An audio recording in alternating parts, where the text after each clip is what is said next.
The Death God's Daily Troubles by MagicalDucky. Chapter 9. End of the Prologue Arc. 2 blocks is a little far, don't you think? Solaria Middle District. Israelville Mansion. Kyle's point of view. You know, I'm getting a weird sense of deja vu right now. Like I'm back in my natural habitat, but I guess after doing housework for 1,000 years, you tend to adapt to it. Either that or you go insane. Well, here's hoping that it isn't the latter. I ran my mop over the dusty floor as it erased any trace of uncleanliness from whatever it touched, and a strange sense of satisfaction bubbled up inside of me. It kind of felt like I was making a Zen garden, and the mop slid across the floor as the clean wooden boards that were originally buried in the dust began to reveal themselves to the outside world. Yes, here I was again, cleaning the floor of someone else's house, almost like I was back in Eliza's place, except this time the house I was cleaning was way bigger, and at this point, probably more dust than house. You see, when Arya and I arrived at the mansion, in an excited hurrah, we failed to take into account one very important issue. Nobody has lived in this house for a few dozen years. When we saw the state of the mansion from the outside, we didn't think much of it, but after walking through the house, we realized just how run down it was. The place was all right on the outside. The lights and water seemed to still be working, but the inside was caked in enough dust to fill a swimming pool. And all the furniture had gone, too. It was desperately in need of a deep clean, if we were even going to attempt to live in here. So we had to get down to work. I currently mopped the second floor while Arya was using some water magic to lightly flood out the dust on the first floor. After mopping all the hallways and the rooms on the second floor, I opened all the windows and looked outside to see the water flowing out from the front door into the lawn. Sounds of gushing water was present in the background as I got a wet rag and started wiping down the windows and the window sills. A while later, I let out a sigh, took off the makeshift mask I was wearing, and leaned out the window as I finally got the chance to breathe some fresh air again. I started outside at the street and waited for the second floor air to circulate itself out. The street lamps outside shone as bright as the stars in the sky, and I could even occasionally see a person or two still passing by on the road. A few minutes later, the wet wooden floor finally dried. The sounds of running water from the outside died down, and there was finally fresh air circulating through the second floor again. I double-checked every room one last time to make sure all of them were clean and dry before going downstairs to check on how Arya was doing. Arya was lying down on a now clean floor of the living room as her arms and legs were spread out like she was trying to make a snow angel. I let out a short laugh as Arya looked over from the floor to see me standing in the doorway. Arya, I finished cleaning the second floor. How's everything going down here? Oh, it's finally clean again. Hey, come on, get off the floor. Arya sat up on the floor and stared at the empty room around her with a faint smile. So this is our home from now on, huh? I looked around with her at the blank walls as I couldn't help but crack a small smile, too. The walls were tinted in a little beige, which showed the age of the mansion. But I think that honestly it gave the mansion a bit of a homely feel. Well, it's a little empty, so we'll have to pick up some furniture soon, but yeah, it is. I walked up and extended my right hand out towards Arya. So, welcome home, Arya. Now, come on, it's getting late. So let's move our stuff in. We can make dinner afterwards. You said you have somewhere to go tomorrow, right? So let's finish this early then. All right. Arya grabbed my hand and pulled herself up before we went outside together and started unpacking our things from the carriage. I stretched my back lightly as I walked out the front door to the mansion. It was about 10 in the morning, and I just finished cleaning up after breakfast as Arya was watching for me by the gate.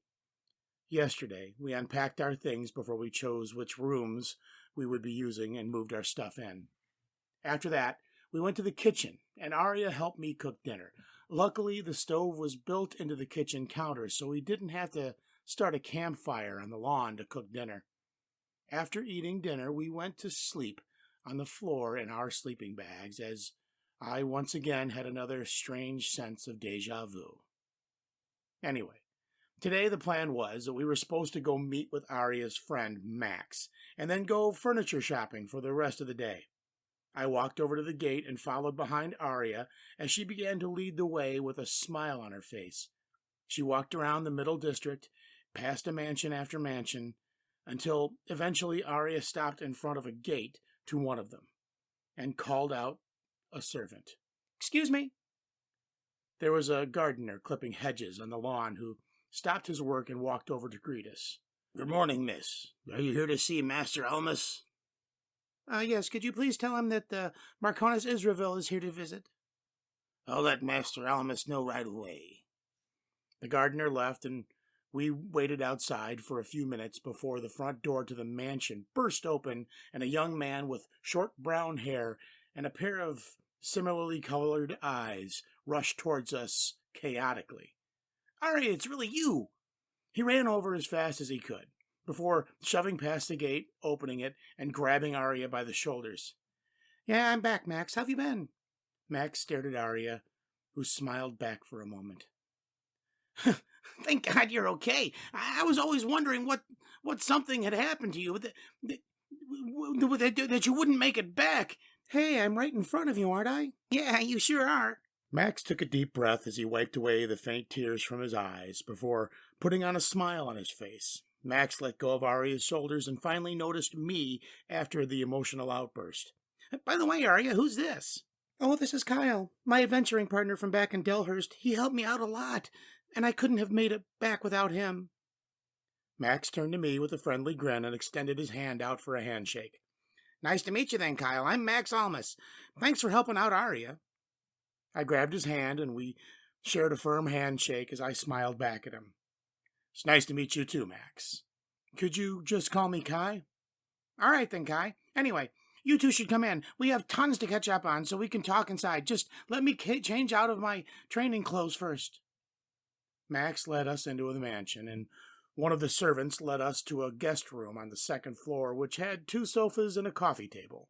There was a painting on the wall next to the armor stand with a suit of full plate armor on display, and a few expensive-looking vases on a small table lined the wall. Arya and I took a seat next to each other on one of the sofas, and we waited in silence for a while as I stared out the window right next to my side of the sofa at the sunny skyline outside. You could see the castle and the other mansions lined up against the vast blue sky as a background, and the hordes of people scattered about here and there in the far distance where the shopping district seemed to be. "So that was Max, huh? Seems like a pretty nice guy. He's pretty well off and good looking, too. Looks like you're pretty lucky that someone like him likes you, Arya." Arya whacked me in the back of my head before angrily staring at me. "Oi, what's that supposed to mean?" "Well, I hoped he at least had a thick skull, too. Otherwise, you'd crack it in a week, if your constant physical abuse of me is any indication." I laughed a bit as Arya grumbled cutely behind me while pouting and turning away from me.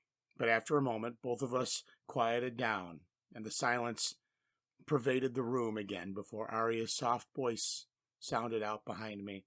"Hey, Kai, what do you think about me marrying Max?" I took a deep breath and closed my eyes for a moment before holding my right hand open against the window. For a moment, it covered the endless blue sky in front of me, and I grasped at seemingly nothing before replying in a soft tone with a melancholic nostalgia bubbling up inside of me. "A long time ago, Once I tried to hold everything together as it was, I was happy in my static little world. I was scared that one day it would all eventually change, which of course it did. The only thing I could do was endlessly struggle as I desperately tried to put everything back together. But in the end, I couldn't even stop a single thing from slipping through my fingers. All I did was end up hurting everyone around me that I cared about in my vain attempt to try to relieve a distant past. I would be lying to you if I said that I didn't have mixed feelings. But where I'm from, there's a saying: if you love something, set it free. That means you can't force something you love to stay around forever. And the truth is, these days won't last forever.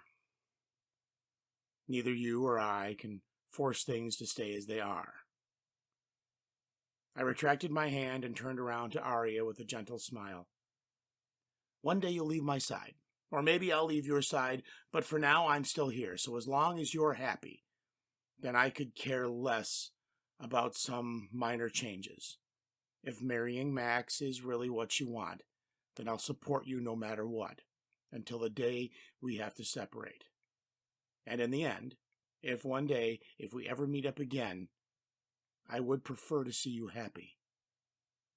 I caught a glimpse of redness as Arya's face turned away from me, and again meekly replied, "Okay." We sat there for a few minutes more, with a warm atmosphere in the air before us as the door opened and Max entered. This time, dressed in a typical nobleman's attire, he greeted us and handed us both a cup of tea before he sat down on the couch across the table.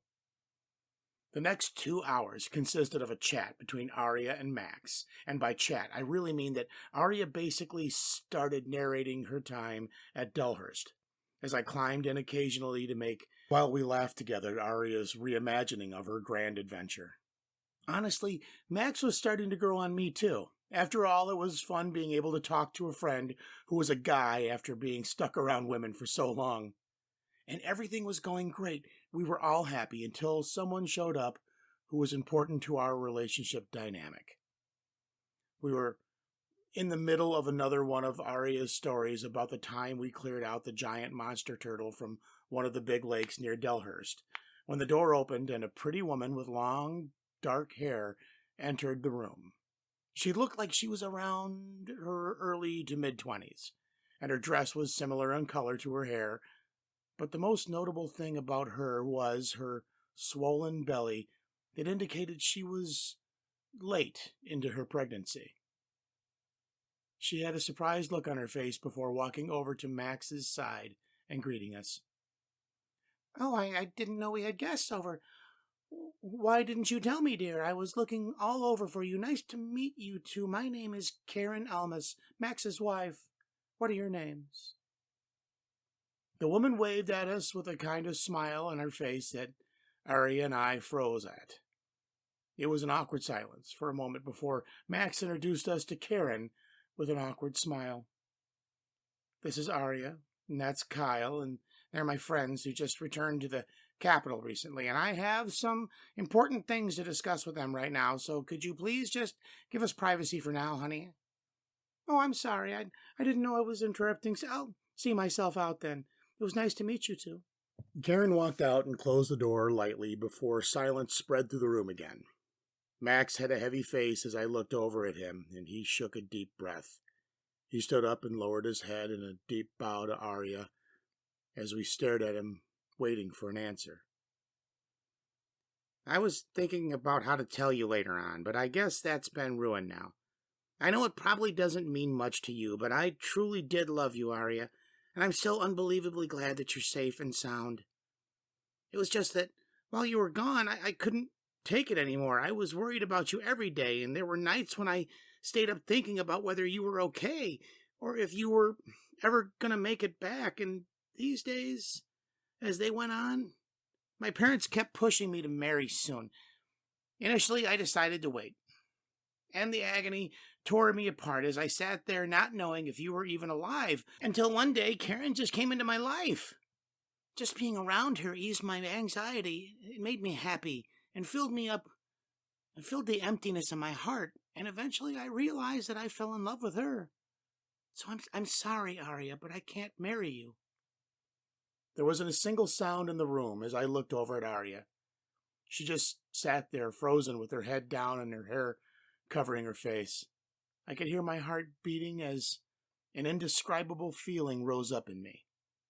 Countless scenes of Arya struggling towards her goal ran through my head, and anger filled my head as I turned back to Max before speaking in a low voice.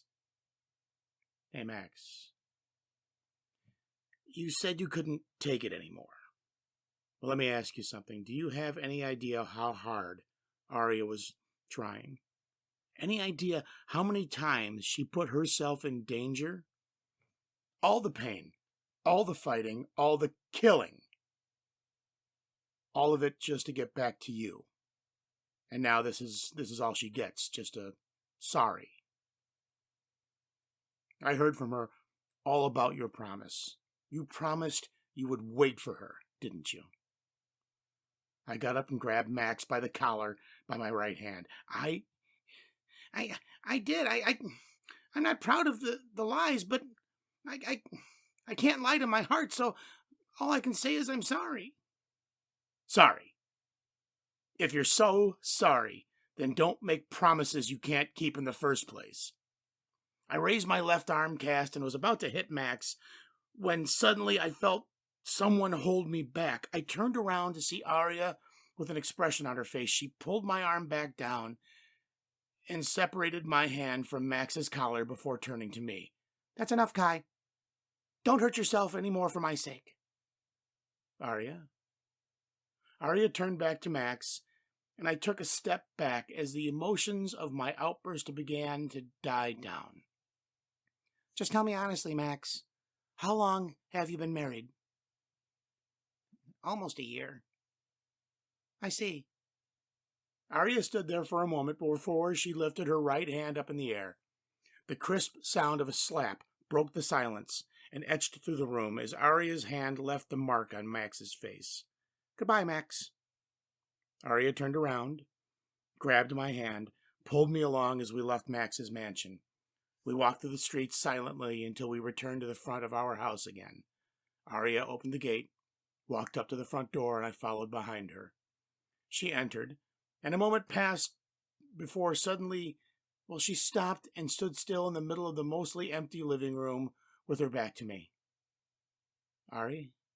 Sorry, Kai, I completely forgot about the furniture. It's okay if we can go tomorrow, right? I kind of want to just sit down for a little bit and sort out some feelings right now. Yeah, take your time. Arya walked up to the second floor as I entered the living room, and after a few moments, I heard the sounds of a door being slammed shut. I stood there a little lost for what to do. I looked at the clock and saw it was a little past noon. Should I make lunch for her or something? A few hours have passed since Arya and I returned to the mansion. It's evening now, and I'm sitting in the living room floor surrounded by luggage cases. Earlier, when I went upstairs and tried to give Arya a sandwich I made for lunch, she told me to just leave them there, and I left them outside her door before I came back down to the living room to wait for her. The sound of people outside was beginning to die down as I closed the book I'd been reading this whole time before I got up and stretched a bit. Man, the writing level really had improved over the last millennium, hasn't it? That novel was actually pretty fun to read, way better than what I was expecting. Back then, it was just generic heroic myth after generic heroic myth about a god X or god Y, their exploits, and they all felt the same, but now we have an actual variety in genres as well as outplot. No wonder Eliza got hooked into reading so many romance novels. I looked out the window and saw that it was dark outside before throwing the book back into one of the luggage cases. Well, it's getting late. I should probably make dinner soon. I was about to walk to the kitchen as I thought about what to make for dinner when I heard the sound of footsteps from the stairs. I turned towards the stairs and saw Arya coming back down, holding a plate with a faint smile on her face. "All right, Kai, what do we have for dinner?"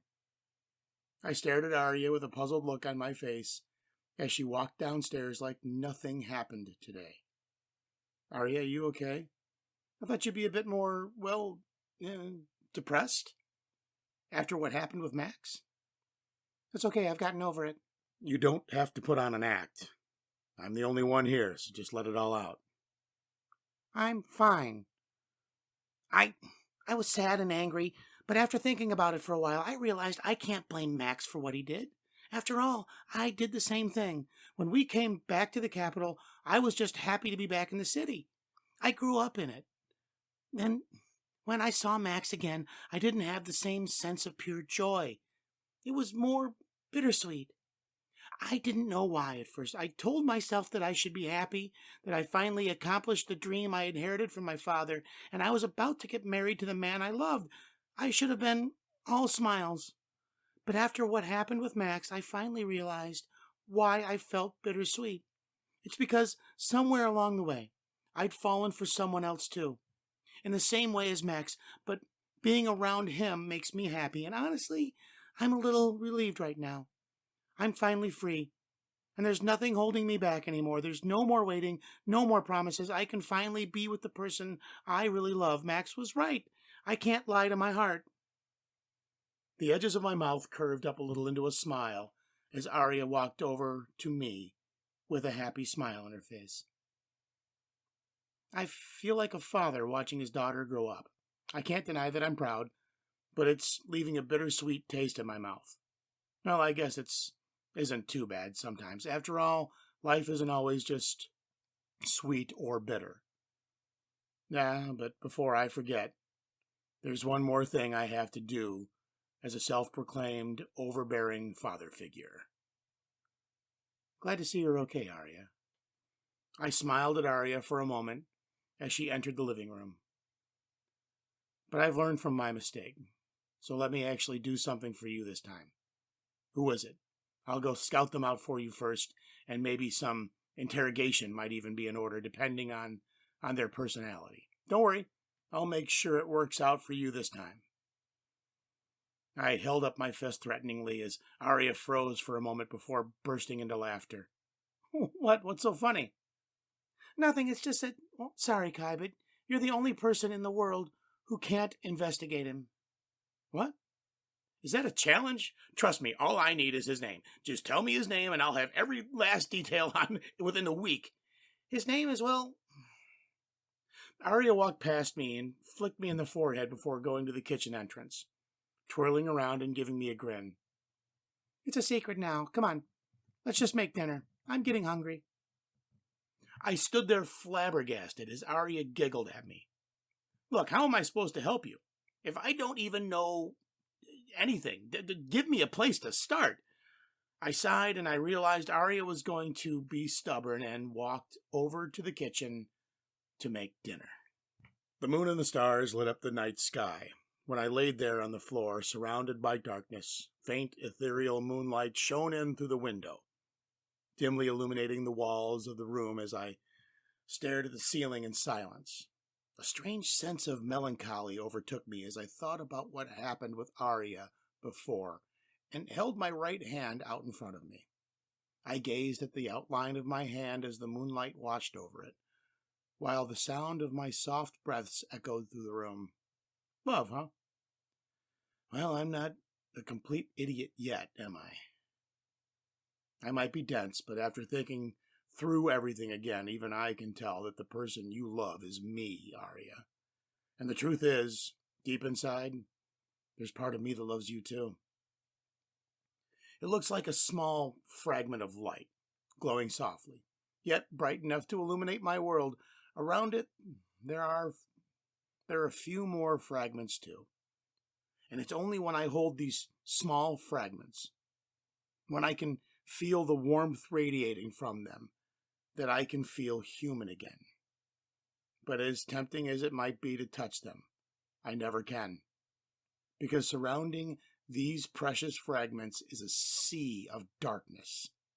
And should the day come when I wade through the darkness to reach for that warm light, I know that the weight of my sins will drag me down to the depths.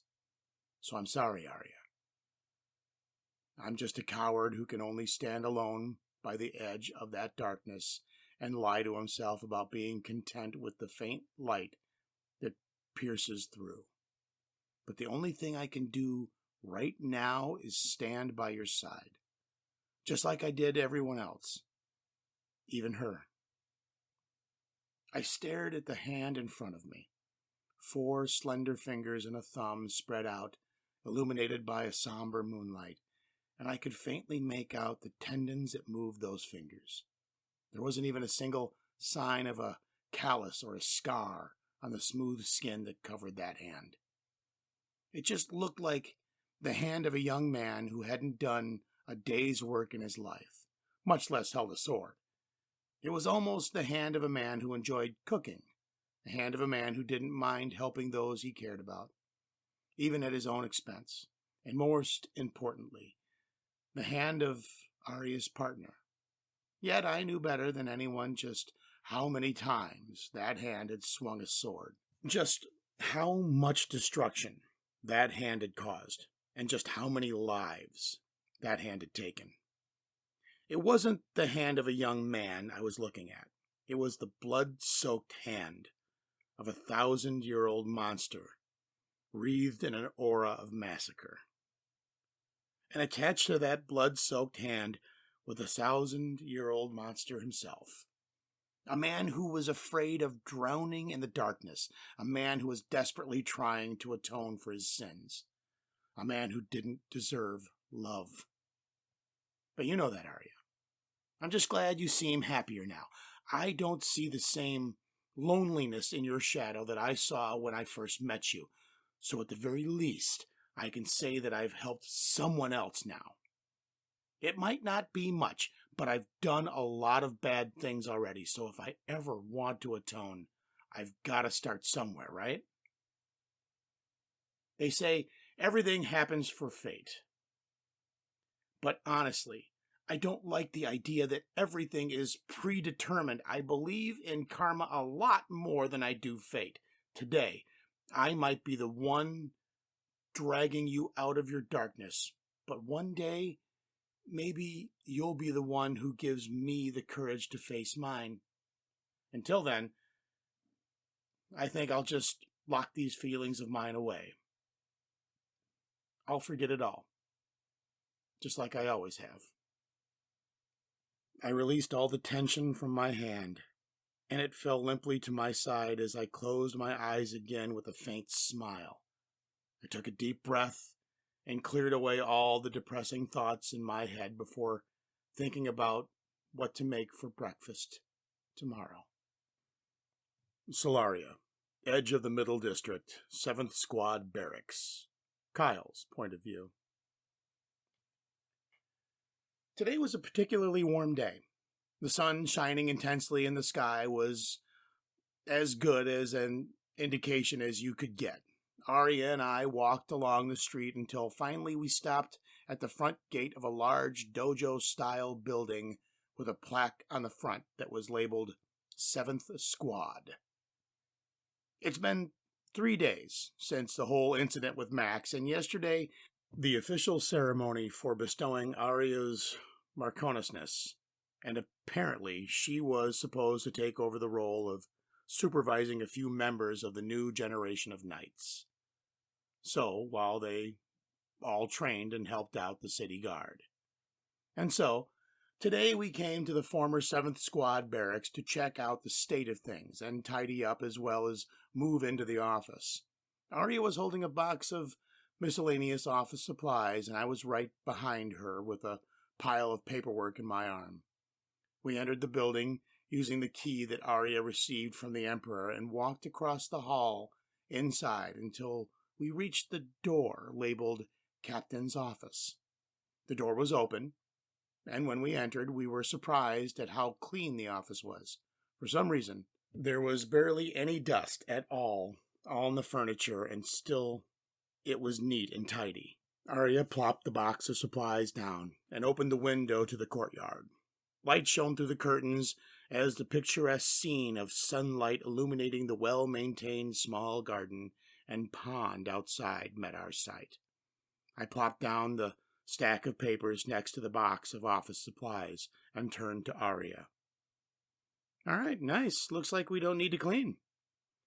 Yeah, just to leave everything here for now. We can check it out later on after we see the other rooms. Okay.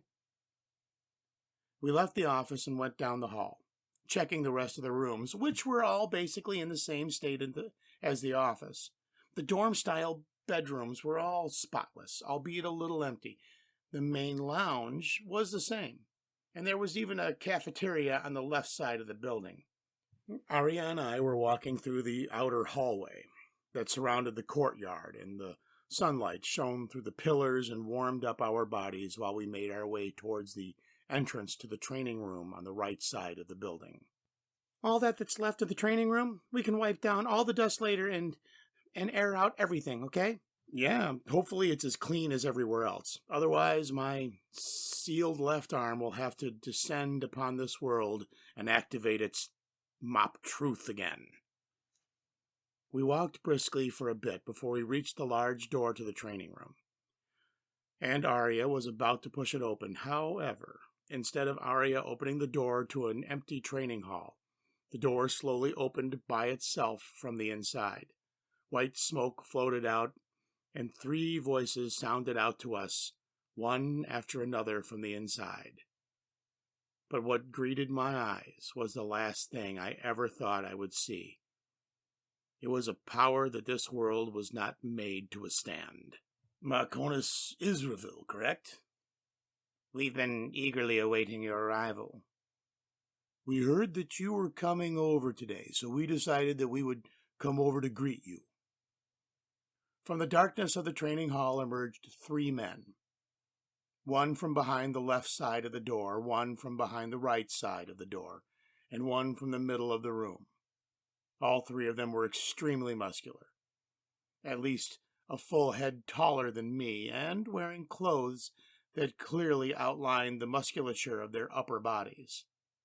The one that emerged from the middle had blue hair and a short crew cut, and the one on his left, long blonde hair with a braid, while the one on his right had short, spiky, black-colored hair.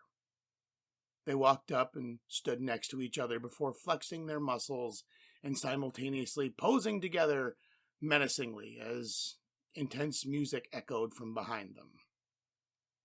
Yes, that's right, actual music was playing. If you looked into the training hall behind them, you could faintly see an orchestra inside the training hall. The light from outside barely illuminated the first row of musicians, but just judging by what looked like rows of silhouettes behind them, there was definitely more people in the back. The black-haired man talked first. Greetings, I'm Reginald Bulmer, First Lieutenant of the 5th Squadron. After him was the blonde one. I'm Morden Pullum, Vice Captain of 5th Squad. And finally it was the blue-haired one in the middle. And I am Oswald Gayford, Captain of the 5th Squad. Nice to meet you, Macarnis. Or should I say, Captain Israel? Well, that's impossible. I never expected to meet them here. They shouldn't even exist in this world. Could it be, does their power transcend even worlds, or is it just that it's universal? I stood in front of Arya before facing the 3 men with a distressed look on my face. Their builds that resemble bricks of pure muscle, their hyper-defined jawlines, the way too tight clothing, the synchronized posing, the theme music in the background, the borderline homosexual tension in the air. Arya, there is no doubt in my mind, I am 100% sure that these guys are stand users. Wait, what? What are you talking about? Arya stood there with a confused face as I pulled out a purple-colored alchemy stone with a formation carved into it and held it in the palm of my hand. Run away.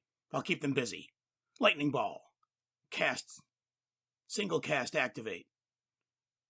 The stone shone with purple light as a ball of purple lightning spread out to the stone at the center and enveloped the area around the stone along with most of my right hand, with a small bolt of lightning shot off occasionally. I felt a tingly feeling with my right hand, and as I was about to shove it towards the stand users when I felt a heavy impact on the back of my head. Arya punched me in the back of the head, and I fell over, and my lightning hand died out. Oof! No, not my... Oh! Kai, what the hell are you doing? These are Knights of the 5th Squadron, and that's Captain Gifford. Arya turned towards Captain Gifford as she stomped on me while I was on the floor. Sorry about that, Captain Gifford. It seems my companion here has some brain damage. No problem, Captain Israel. Don't be too hard on him. I was just playing along, wasn't he? It was just a practical joke for a little bit of fun. Anyway, you're going to be taking over 7th Squadron tomorrow, so as the fill-ins for the old 7th Squad. We at the 5th Squad took it upon ourselves to help you out by cleaning the place a bit and as a welcoming gift. But we should probably be getting back to the 5th Squad barracks soon. We've been gone for a while, after all. The orchestra in the back stopped their music, and Arya finally let up with the kicks as I got off the ground as I turned towards the 5th Squad members. How long have you been in there? Oh, since about 5 a.m. We don't know what time you were coming over, so we've been waiting here since dawn. Wait, you guys are at the top 3 members of 5th Squad, aren't you? Don't you have important duties that you should be attending to or something? Well, not really. It's been pretty peaceful the last few years. And if anything, these days we're just patrolling around the city doing nothing most of the time. Well, at least spend it doing something else instead of forcing this whole orchestra into a room for several hours just for the sake of a practical joke. Didn't you get bored? Oh, the wait wasn't bad. We just talked to the orchestra members for a few hours, and we even had a deck of cards to pass the time afterwards. I mean, your dedication was respectable, but don't you think this was kind of a waste of time? What were you going to do if we decided not to show up today? Wait until tomorrow? If you just wanted to pull a practical joke on us, you could have done this way more efficiently. Just show up outside our house next time. It'll save the bother. You're right. I never thought about that. I like your spirit, kid. What's your name? Kyle. Sir Kyle, is it? Well, I'll remember that. You got a clever subordinate here, Captain Israel. Anyway, the new 7th Squad members should be arriving tomorrow to move in. Good luck. I stood there face-palming as the 5th Squad members walked past us and left the 7th Squad barracks, while the entire orchestra got up, shuffled out, into the street behind them. I walked into the room and switched the lights on as the training room lit up before turning to Arya and sighing, well, at least this place is clean. Actually, you know what? It's clean enough. Let's just go home for the day and we can wait in the closet with like a trombone or something.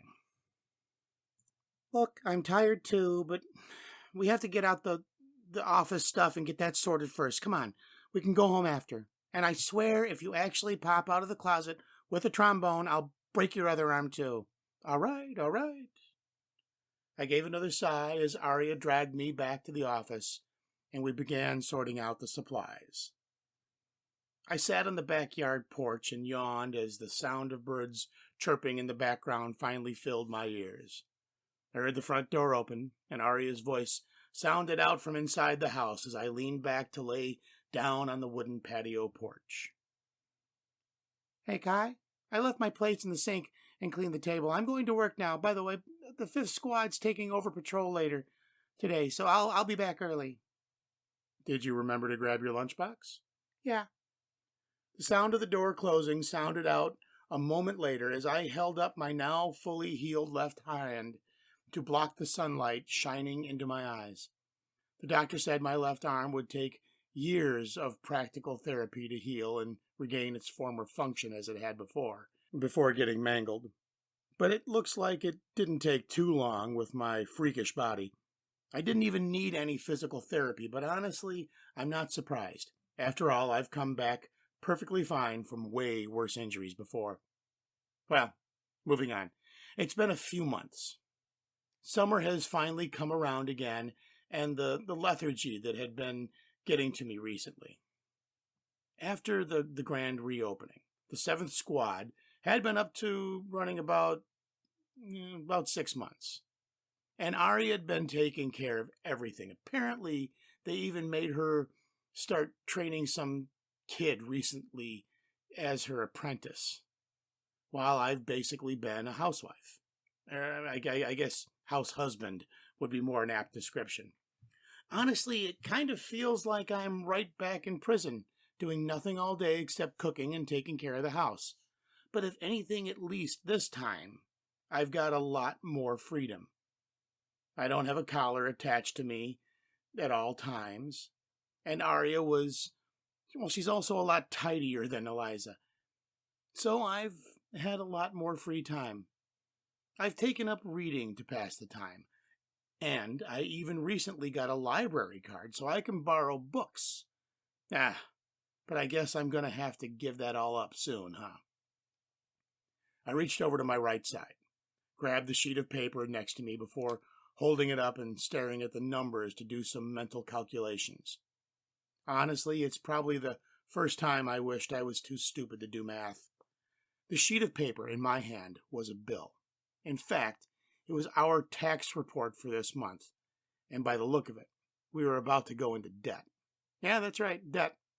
You see, when the Emperor gave Arya this old house, he failed to mention how goddamn high the property taxes were. I mean, I knew it was going to be pricey to live here since it was in the Middle District and the nobles lived there, but Arya's entire income as a knight captain is barely enough to keep us afloat. And we spent most of our initial promotion reward buying the few furniture pieces and daily supplies for the mansion. I held the paper in my hand and dropped my arm to my side before sighing. Yeah, looks like I'm going to have to get a job. Ugh, someone kill me. Should I go for the best paying job or should I just prioritize free time? Well, I mean, preferably both, but I doubt there's any dream job like that. Wait, first of all, what skills do I even have? Swordsmanship? No. I've had enough of adventuring back in Delhurst, and the city doesn't lack for guards, and nobody would really want to learn my swordsmanship comprised of literally only the absolute basic, no matter how streamlined or efficient it was. Cooking? No, being a chef would probably mean being trapped in a kitchen 24/7, and no matter how much I love cooking, I'd probably run out of passion for that real quick. Housework? Well, that probably wouldn't amount to much pay, and I don't think I can pass it off myself as a very good maid. What else do I have? Well, there's alchemy, but I barely understand a thing about modern alchemy. Even beginners can pump out, the generic alchemical metals. Actually, wait, if I don't understand modern alchemy, then I can't just teach alchemy?